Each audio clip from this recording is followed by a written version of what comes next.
예, 오늘 말씀의 제목을 처음에 그리스도인의 권리 이렇게 정했다가 나중에 이삭의 법칙 그렇게 바꿨습니다. 내용은 같은데 제목을 그리스도인의 권리라고 했다가 이삭의 법칙 이렇게 바꿨습니다. 이삭의 법칙이 무엇인지 또 그리스도인의 권리가 무엇인지 오늘 말씀을 통해서 함께 나누려고 생각합니다. 본문의 말씀 창세기 26장 12절로 25절의 말씀을 오늘 본문의 말씀으로 선택을 했습니다. 구약성경 36페이지 구약성경 36쪽 창세기 26장 12절부터 25절까지입니다. 조금 길지만 한 사건의 이야기이기 때문에 제가 봉독을 하겠습니다. 창세기 26장 12절 이삭이 그 땅에서 농사하여 그 해에 100배나 얻었고 여호와께서 복을 주심으로 그 사람이 창대하고 왕성하여 마침내 거부가 되어 양과 소가 떼를 이루고 노복이 심히 많으므로 블레셋 사람이 그를 시기하여 그 아비 아브라함 때에 그 아비의 종들이 판 모든 우물을 막고 흙으로 메웠더라. 아비멜렉이 이삭에게 이르되 네가 우리보다 크게 강성한즉 우리를 떠나가라. 이삭이 그곳을 떠나 그랄 골짜기에 장막을 치고 거기 우거하며 그 아비 아브라함 때에 팠던 우물들을 다시 팠으니 이는 아브라함 죽은 후에 블레셋 사람이 그 우물들을 메웠습니다. 이삭이 그 우물들의 이름을 그 아비의 부르던 이름으로 불렀더라. 이삭의 종들이 골짜기에 파서 샘 근원을 얻었더니 그랄 목자들이 이삭의 목자와 다투어 가로되 이 물은 우리의 것이라 하며 이삭이 그 다툼을 인하여 그 우물 이름을 에색이라 하였으며 또 다른 우물을 팠더니 그들이 또 다투는 고로 그 이름을 신나라 하였으며 이삭이 거기서 옮겨 다른 우물을 팠더니 그들이 다투지 아니하였으므로 그 이름을 르호봇이라 하여 가로되 이제는 여호와께서 우리의 장소를 넓게 하셨으니 이 땅에서 우리가 번성하리로다 하였더라. 이삭이 거기서부터 브엘세바로 올라갔더니 24절입니다. 그 밤에 여호와께서 그에게 나타나 가라사대 때 나는 너의 아비 아브라함의 하나님이니 두려워 말라. 내 종 아브라함을 위하여 내가 너와 함께 있어 내게 복을 주어 내 자손으로 번성케 하리라 하신지라. 이삭이 그곳에 단을 쌓아 여호와의 이름을 부르고 거기 장막을 쳤더니 그 종들이 거기서도 우물을 팠더라. 이삭이 우물을 파고 또 우물을 빼앗기고 다시 또 우물을 파고 했던 그런 이야기가 오늘 본문의 이야기입니다. 사람이 살면서 견디기 어려운 일 중에 하나는 자신의 권리라고 생각하는 것이 이유 없이 침해를 당했을 때입니다. 요새 블랙의 생명도 중요하다 하면서 피켓을 들고 그 흑인의 인권을 존중해달라고 야단을 칩니다. 그렇게 하는 이유가 당연히 받아야 될 그런 사람으로서의 권리를 침해당한 그런 그 고통을 이해해달라는 것입니다. 사람이 이유 없이 자신의 권리라고 생각하는 것을 침해받으면 참 견디기 어렵습니다. 더구나 그 권리를 위해서 나름대로 참고 견디고 수고를 했는데 그것을 빼앗기면 또는 그 권리가 자신의 생존을 위한 아주 큰 자산이었는데 그것을 빼앗기면 견딜 수 없는 그런 고통과 때로는 분노와 화가 치밀어 오릅니다. 그리고 때로는 그런 것에 대해서 용서할 수 없는 마음이 끓어오르기도 합니다. 이게 그런 예가 될는지는 모르겠지만은 가끔 이렇게 프리웨이를 차를 타고 가다가 이제 내려야 될 익싯이 가까이 왔는데 마침 그 익싯 그 출구로 많은 차들이 나가려고 줄을 이렇게 서 있을 때가 있습니다. 별로 시간에 구애를 받지 않을 때에는 상관이 없는데 지금 좀 급하게 빨리 빠져나가야 되는데 줄을 쭉 이렇게 서 있으면 참 마음의 조바심이 일어납니다.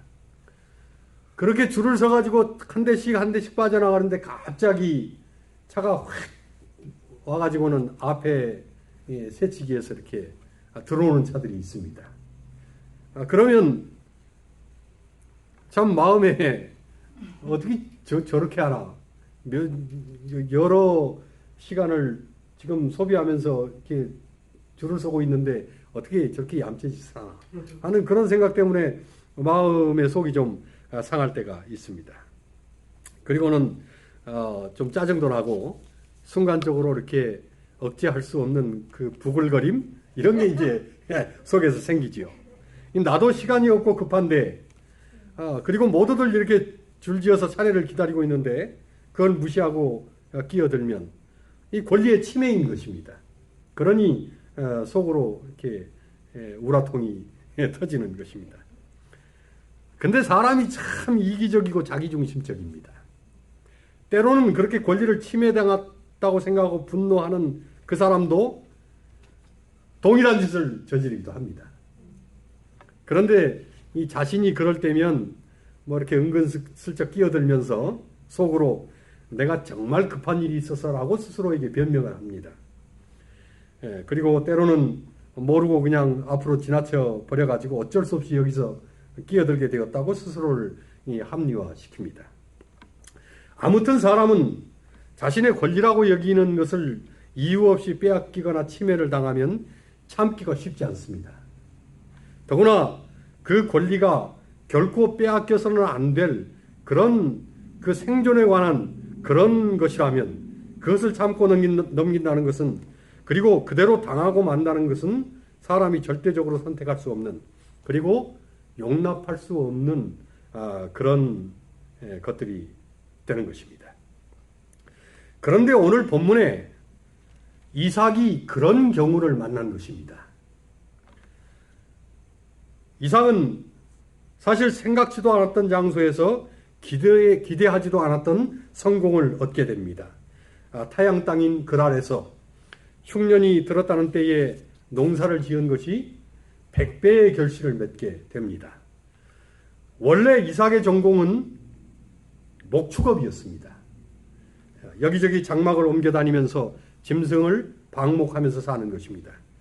그런데 갑자기 그랄 땅의 거처를 정하고 그리고는 지금까지 거리가 멀었던 그런 분야인 농사에 손을 댄 것입니다.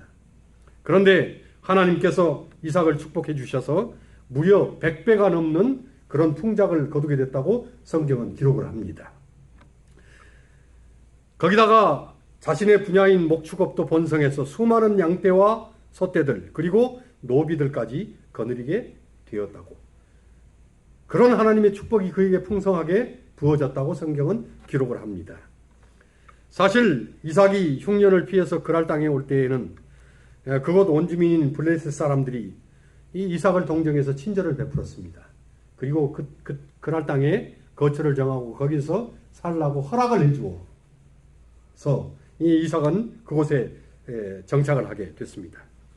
그런데 갑자기 이 객지 사람이 자신들의 땅에서 엄청난 성공을 거두게 되자 시기가 생겨났습니다. 그리고는 질투를 하기 시작한 것입니다. 그리고 이 블레셋 사람들이 생각하기를 농사가 성공한 원인이 이삭이 파놓은 풍성한 우물에 있게 된 것이라고 생각을 하고 그리고는 그 우물을 내놓으라는 것입니다. 이삭은 사실은 좀 기가 찼습니다. 사막에서 생명줄과 같은 그 우물을 아무 이유 없이 내놓으라고 하는 것, 이것은 생떼를 부리는 것입니다. 말도 안 되는 그런 요구를 블레셋 사람들이 그에게 하는 것입니다. 그런데 성경에 보면 이삭이 두 말 없이 그 우물을 내어주고 그리고 멀리 떨어진 다른 곳에 가서 우물을 다시 파고 삶을 시작했다고 성경은 기록을 합니다. 그런데 블레셋 사람들이 또다시 쫓아와서 그 우물도 내놓으라고 요구를 했습니다. 그리고 3번, 4번 계속해서 같은 일이 반복이 됐습니다. 이건 생떼를 넘어서 어긋장을 놓는 것이고 강짜를 부리는 것이었습니다. 이것은 완전히 정말 날강도가 하는 짓에 방불한 그런 짓을, 그런 요구를 블레셋 사람들이 이삭을 쫓아다니면서 요구한 것입니다. 사실 그랄 땅은 농사가 안 되는 불모지였습니다. 그런데 여러 해 전에 이삭의 아버지인 아브라함이 흉년을 피해서 그곳으로 이사를 온 것입니다. 그리고 그 아내인 사라와 연관된 사건을 통해서 그곳의 왕이었던 아비멜렉이 아브라함에게 그 땅을 사용하도록 이미 허가를 내준 것입니다. 그래서 아브라함은 그곳의 우물을 받고 그 소유권이 자연스레 상속자인 아들 이삭에게 넘겨진 것입니다. 분명히 이 블레셋 왕 아비멜렉은 이 우물이 아브라함의 것이라고, 그리고 그 후손들에게 대대히 그것이 주어질 것이라고 약속을 하고 맹세를 했습니다. 그런데 하루아침에 이삭의 소유가 분명한 이 우물을 자신들에게 반납하고 그 땅을 떠나라는 것입니다. 거기다가 더더욱 참기 어려운 것은 그렇게 떠나라고 해서 멀리 떠나서 다시 우물을 팠는데 그걸 또 내놓으라고, 그런 억울한 처사가 여러 차례나 반복이 된 것입니다. 사실 이 팔레스타인의 사막과 같은 그런 광야에서 샘의 근원을 얻는 것은 유목과 농경을 하는 일에 있어서 생명과 같은 것입니다. 그리고 그런 우물을 발견하고 파는 것은 쉬운 일이 아닌 것입니다. 그런데 정말 사람이 물러터진 것인지 아니면 배알이 없는 것인지 이삭은 아무 대꾸 없이, 그리고 아무런 반발 없이, 아무 이유 없이 우물을 양보하고 또 양보하고 또 양보하는 것입니다. 사실은 이 좁게 표현해서 양보이지 이것은 강제로 강탈을 당한 것입니다. 그럼에도 불구하고 성경 본문에는 이삭이 이처럼 억울한 일을 당한 것에 대해서 분노했다든지 항변했다든지 그들에게 대들었다든지 아니면 그럴 수 없다고 이유를 둘러댔다든지 하는 그런 기록이 전혀 없다는 것입니다. 그가 그걸로 인해서 분노하고 화를 냈다는 표현은 성경에 전혀 나와 있지 않습니다. 저는 그와 같은 그 기록의 내용을 묵상하면서 도대체 이삭이 어떻게 이럴 수 있었을까 하는 그런 생각을 깊이 해보게 됩니다. 사람이 원래 좋은 것인지 아니면 정말 모자란 것인지, 그런데 우리는 그에 대한 해답을 오늘 본문 중에서 찾게 됩니다. 오늘 본문 26장 24절에 이렇게 말씀을 합니다. 그 밤에 여호와께서 그에게 나타나 가라사대 나는 내 아비 아브라함의 하나님이니 두려워 말라. 내 종 아브라함을 위하여 내가 너와 함께 있어 너에게 복을 주어 내 자손으로 번성케 하리라 하신지라. 이삭은 자신의 되어지는 모든 것들이 하나님과의 관계 속에서 이해되고 생각될 수 있는 그런 믿음의 가치관이 형성되어 있었습니다. 이삭은 흉년 때에 타향에 가서 자신의 이 주업이 아닌 농업 분야에서 100배의 결실을 얻게 됐습니다. 이삭은 이런 풍작의 비결이 여호와께서 복을 주시고 여호와께서 창대케 하시고 여호와께서 왕성케 하시고 번성케 하셨기 때문임을 알고 있었다고 이 본문 26장 12절 13절은 기록을 합니다. 자신이 100배의 결실을 맺고 풍작을 이루게 된 것은 기후 문제가 아니라는 것입니다. 토양과 토질의 문제도 아니라는 것입니다. 우물만의 문제도 아니었습니다. 자신이 농사를 잘 지어서 그렇게 된 것도 아니었습니다. 이삭은 이 모든 번영의 근원이 하나님의 축복 때문이었다는 것을 알고 있었던 것입니다. 그렇기 때문에 땅을 달라면 줄 수가 있었습니다. 그렇기 때문에 우물을 달라면 줄 수가 있었습니다. 하나님께서 예기치 않은 곳에서 예기치 않게 놀라운 축복을 부어주셨는데 그 여호와의 축복이 이런 정도 때문에 끝나는 것이 아님을 이삭은 확실하게 붙들고 있었습니다.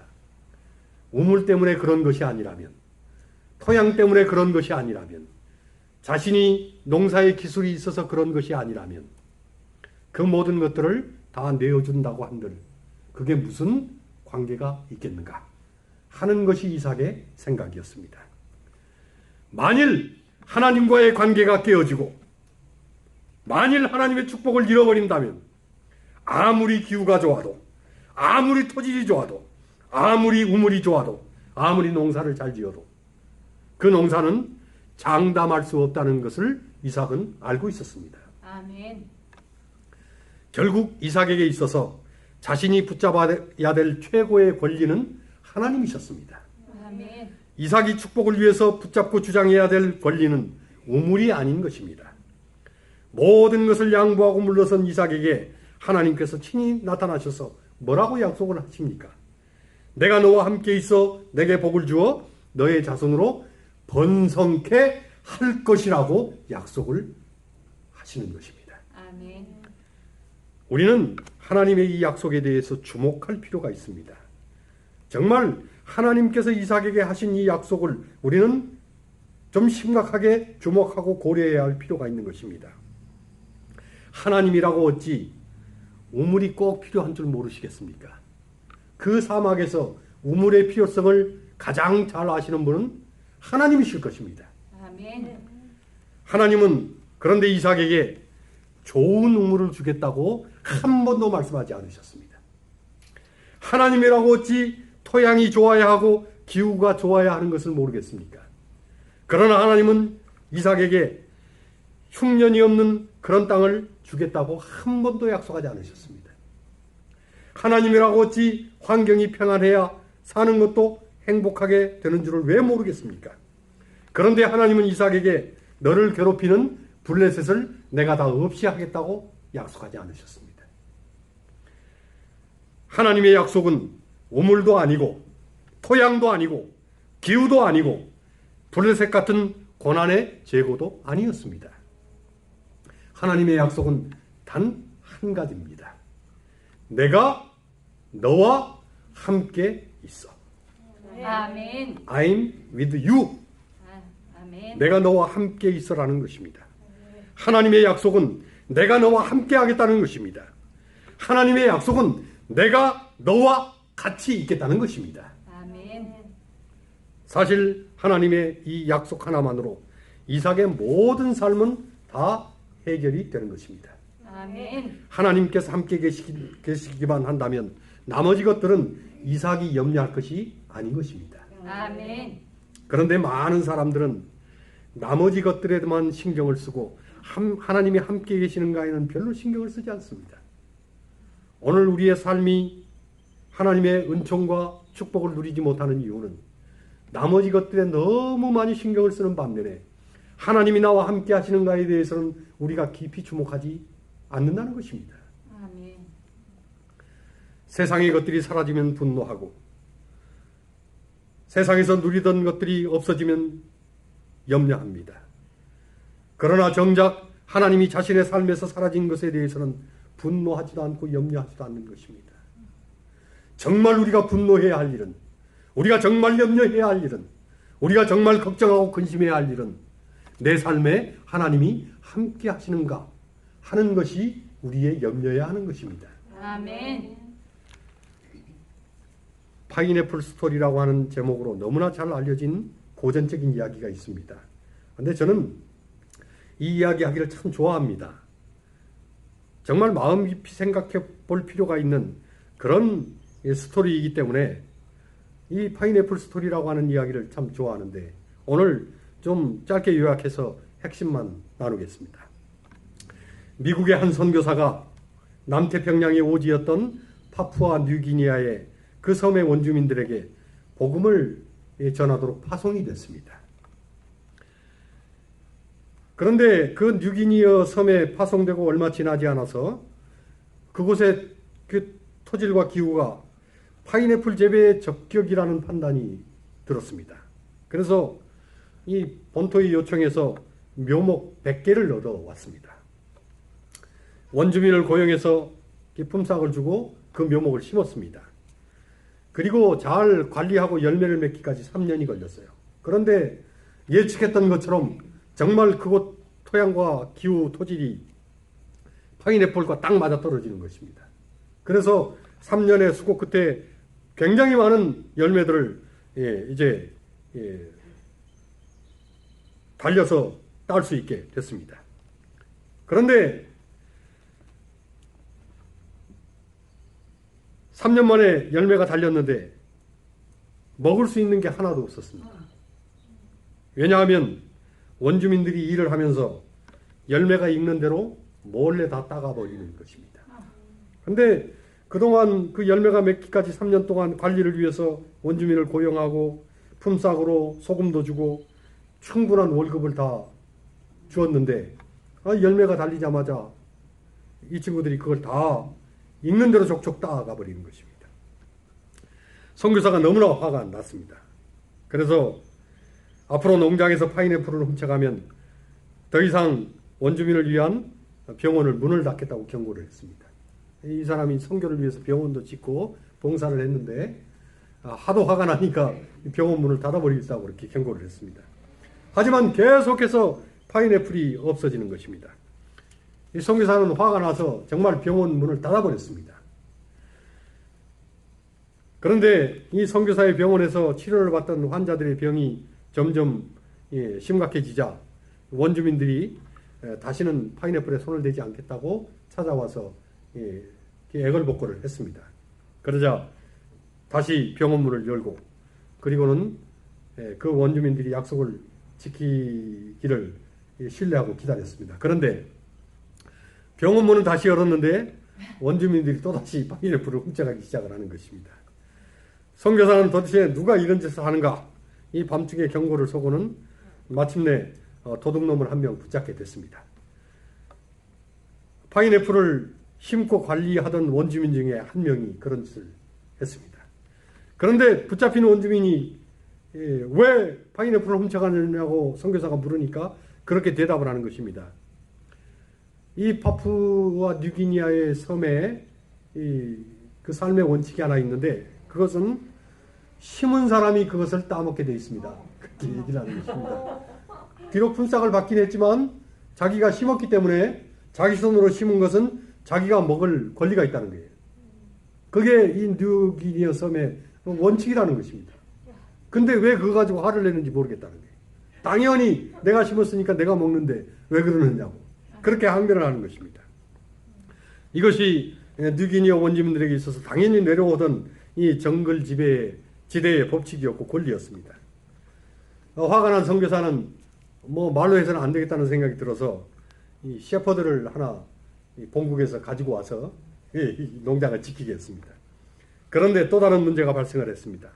그 원주민 지역의 그 개들이 이 셰퍼드와 싸우면서 점점 더 난폭해지고 그리고는 그 원주민들이 키우는 개들이 오히려 농장에 와가지고 자기가 나오기만 하면 막 짖고 으르렁거리고 덤벼드는 것입니다.